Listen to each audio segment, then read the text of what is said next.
No man is an island.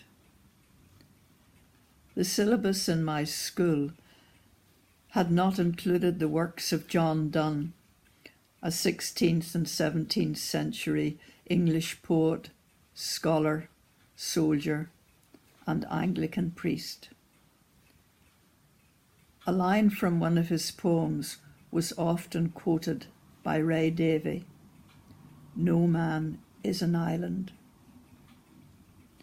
To quote it in full: "No man is an island entire of itself.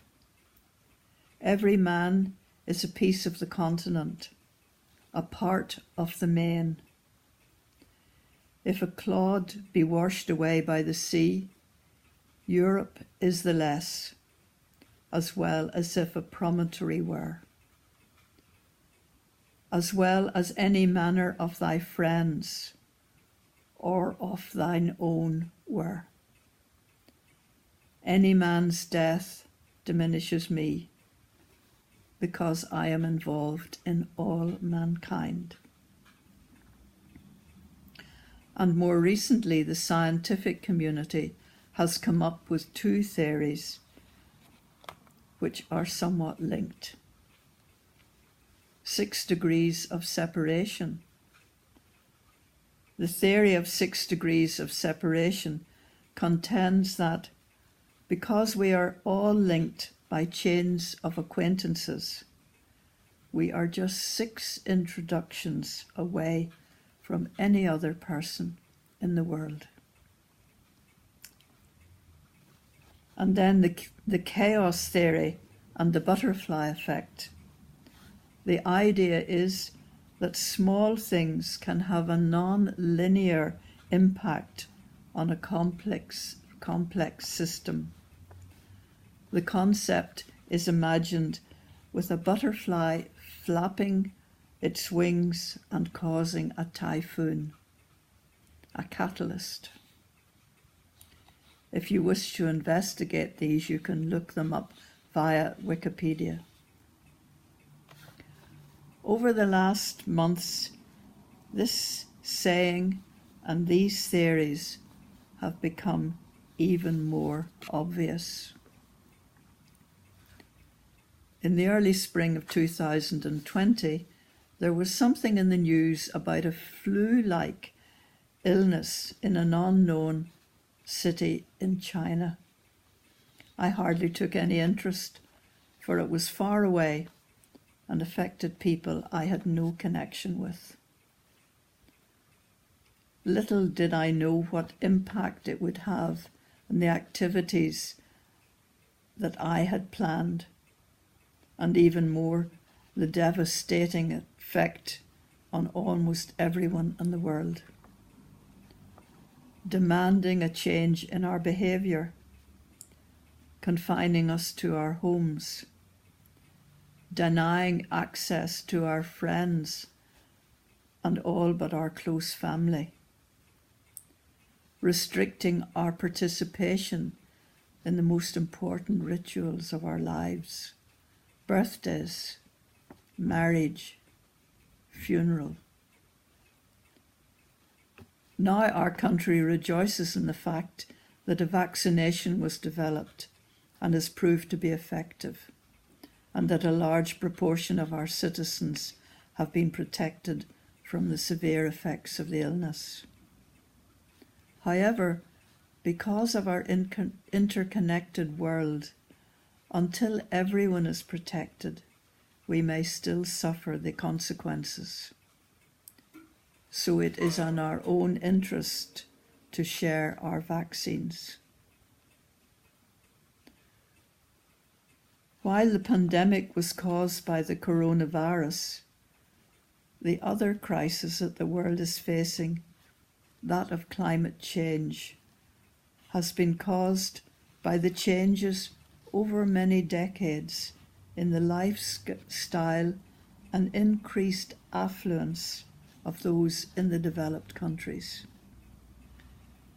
Many argue that while the pandemic has been devastating for some and disruptive for most, unless the increase in global warming can be reversed, the effect of climate change will be a disaster for all. Not least that the populations living in countries no longer habitable will be fleeing to those less affected, most likely ours among them. It can all be very depressing and cause us to ignore or deny it.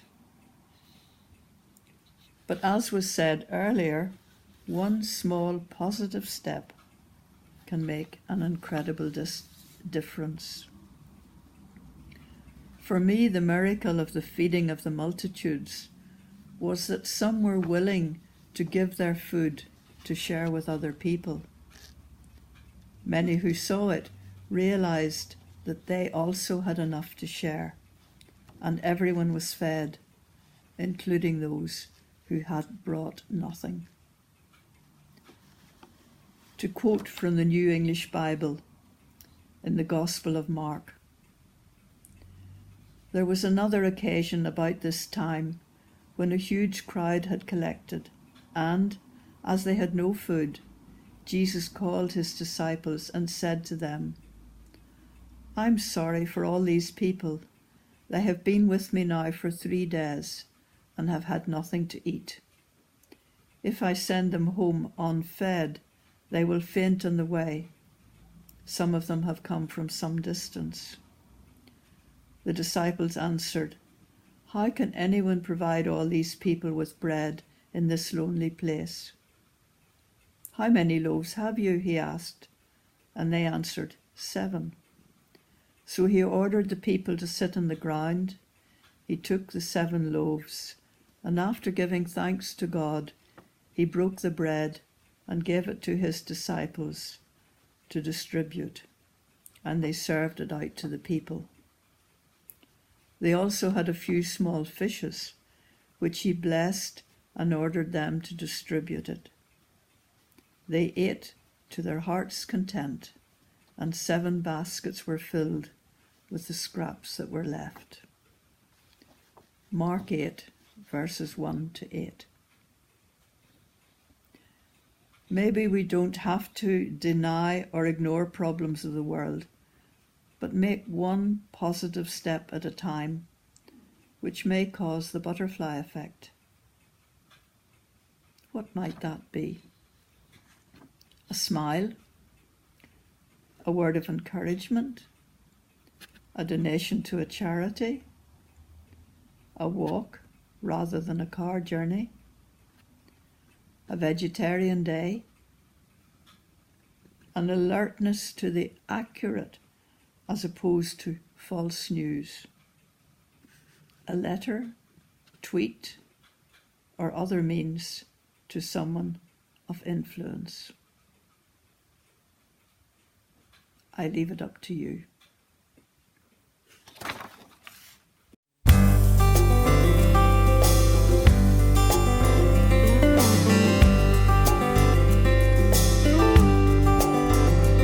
In a world that's bitterly divided, in a world torn apart by hate and war, we must ask ourselves the question, is this what our fleeting lives are for? When half of the world must go hungry because the other half has too much food, the commandment to try and love your neighbor means not just in your own neighborhood. There's only one world for us to live in, only one world in which to care, only one life to love and give in, and there's only one earth to share. When we think about the world that we all live in, is this the vision that was planned in trying to create a new tomorrow? We must try to understand understand. There's only one world for us to live in, only one world in which to care, only one life to love and give in, and there's only one earth to share.